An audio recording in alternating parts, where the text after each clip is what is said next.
बंगाल के चौरी मार करावेले। बंगाल के चौरी मार करावेले। सटे डपर मार करावेले।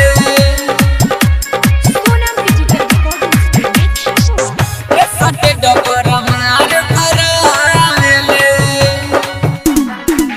का कोई छौरी के खेला करे बार का झमेला।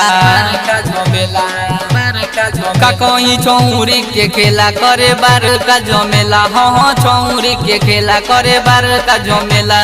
छौरी के खेला करे बार का झमेला। सब बरतिया के उल्लू बनावेले। ई बंगाल के छौरी ई नेपाल के छौरी अरक सटा में मार करावेले। ई बंगाल के छौरी सटे डपर मार करावेले। का कोई छौरी के खेला करे बार का झमेला। का कोई छौरी के खेला करे बार का झमेला। हाँ छौरी के खेला करे बार का झमेला। छौरी के खेला करे बार का झमेला। सब बरतिया के उल्लू बनावेले। ई बंगाल के छौरी ई नेपाल के छौरी अरक सटा में मार करावेले। ई बंगाल के छौरी सटे डपर मार करावेले। डीजे ब्रजेश चकिया।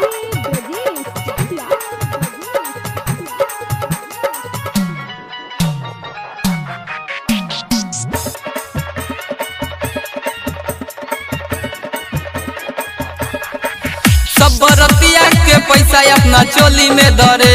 सरियतियन के आँख मारे पागल करे। सब बरतियन के पैसा अपना चोली में धरे। सरियतियन के आँख मारे पागल करे।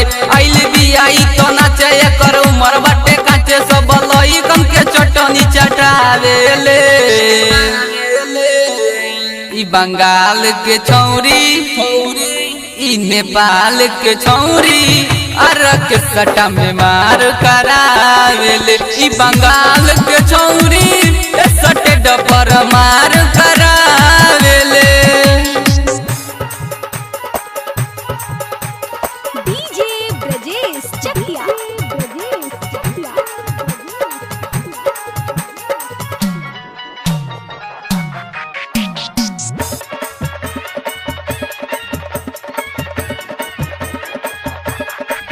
पेनी छोटे छोटे कपड़ा आइल बिया हो।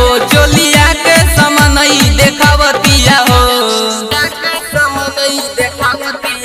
ई तो कमर हिला के करे देहिया के काइट। कहतिया बबाल करे माजू के नाइट। कहे विकास बारे खास पहलल छोड़िए न संतराम परवेश का चटनी चटावेले। ई बंगाल के छौरी ई नेपाल के छौरी अरक सटा में मार करावेले। ई नेपाल के छौरी सटे डपर मार करावेले।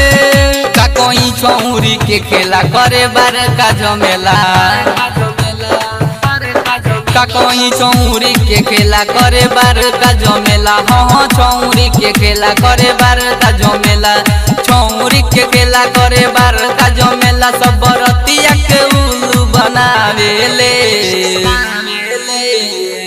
ई बंगाल के छौरी ई नेपाल के छौरी अरक सटा में मार करावेले। ई बंगाल के छौरी सटे डपर मार करावेले।